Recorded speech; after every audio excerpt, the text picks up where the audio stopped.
Hello, my name is Dr. Samarth Agarwal. I am a consultant urologist and neurosurgeon practicing at Siliguri, West Bengal. So today we are here to discuss a very common but often ignored men's health problem called as BPH, also benign prostatic hyperplasia. Now why is it important? It is important because 50% of males above 50 years of age and almost 90% of men above 80 years of age will have this problem of BPH. So what is BPH?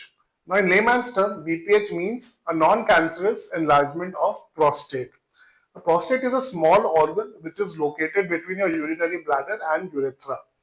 Now it tends to increase with age. Now this is due to hormonal changes happening in the body. It is found only in males. Okay. What are symptoms associated with BPH? The most common symptom is increased frequency of passing urine, which is especially common during night. Okay.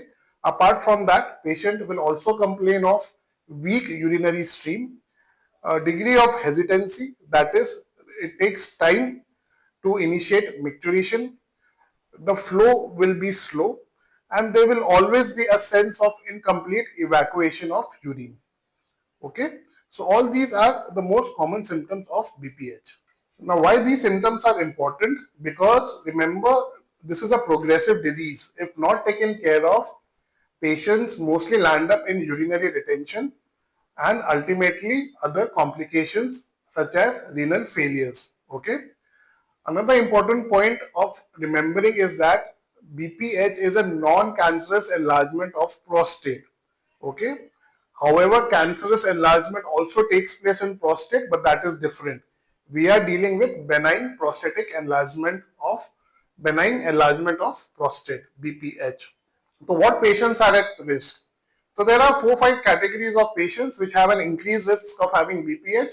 Firstly, the age itself, more than 50 years of age, as described earlier. It is a age-related hormonal process. So prostate tends to enlarge with age. So 50% of patients above 50 years of age will have BPH. Secondly, most patients who have sedentary lifestyle, many patients with diabetes and hypertension, and those having a positive family history, like those whose fathers and forefathers suffered from BPH, have more likelihood, almost 90% of them will have BPH during their lifetime. Okay. Now there are certain food and restrictions associated with BPH, although not documented properly. Still, it is advisable. There are certain prevention tips regarding the diet and certain lifestyle changes and certain things which you need to avoid. Now, diet you need to avoid, especially tomatoes and pumpkin seeds and caffeine intake. Okay, lifestyle modifications are definitely helpful in patients of BPH. You have to manage your stress. Okay, stay well hydrated. Yoga, meditation is always found to be good, not just associated with BPH, but in many other chronic diseases. Okay, and two important factors which need to be avoided are smoking and tobacco ingestion in any form. Okay, not just with BPH, these actually help prevent a lot of many diseases, other diseases in the body. So when to see a doctor? See, we've already discussed a patient of BPH having symptoms, moderate to severe symptoms, mostly that we've discussed, like frequency, urgency, nocturia, difficulty in passing urine, sense of incomplete evacuation of urine.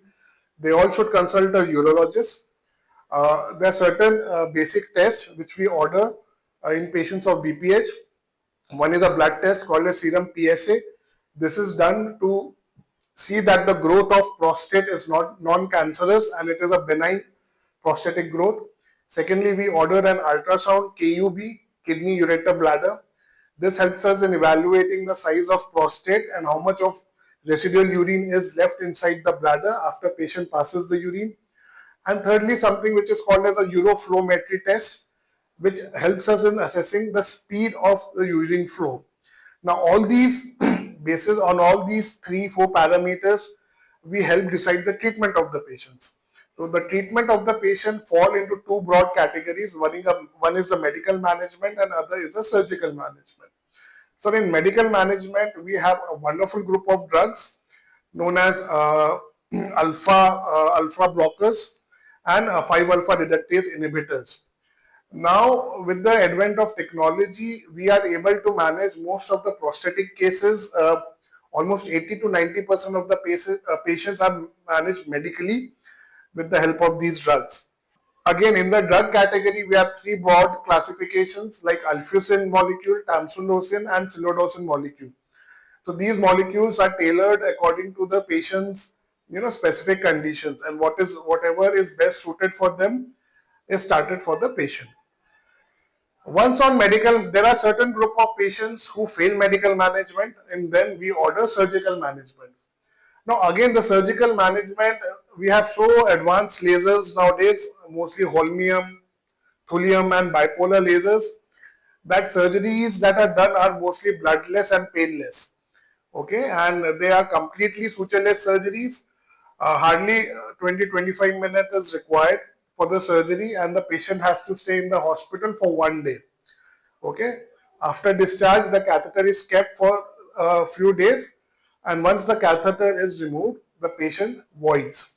Okay, now once we remove the prostate with laser, the entire obstruction in the passage of urine is cleared off. Okay, so all the symptoms automatically get resolved. The urine flow improves, and because the patient is passing a good amount of urine in one single episode, the residual urine also, which is left behind, no more causes the storage symptoms of frequency and urgency and hesitancy. Okay. See, now BPH is now a very curable disease. Okay. So a lot of stigma is associated with this disease, especially in elderly, and the most dreaded fear is of surgery. But let me tell you, nowadays the surgery, as I've already described, is totally painless, almost bloodless and sutureless. Okay, and they don't have to worry about it. The surgery is tailored in patients who have cardiac diseases, diabetes, hypertension, because prostate surgeries normally happen after 50s and 60s years of age, not in the second and the third decade of life. Okay, so the fear which most old aged people will have with surgery, that most people, because of that, people tend to avoid surgery. But see, avoiding surgery is not a solution, because if you avoid surgery, the prostate which is there, it can convert to cancerous growth. Okay, it can have cancerous changes, and once it starts having cancerous changes, then the treatment becomes altogether different. Okay, so the best part is, whenever you have prostate, an enlarged prostate which is not getting treated medically, get it removed surgically as soon as possible. The more you delay the symptoms, the more you delay the disease, the more complications is possible that it will tend to happen in future. So delaying the disease is not the solution. Okay, the ultimate solution is either medical management or surgical management, as we have described. Okay, so whenever you have a BPH problem, please consult to your nearest urologist and a urosurgeon. He will be the best person to advise you and guide you. Thank you.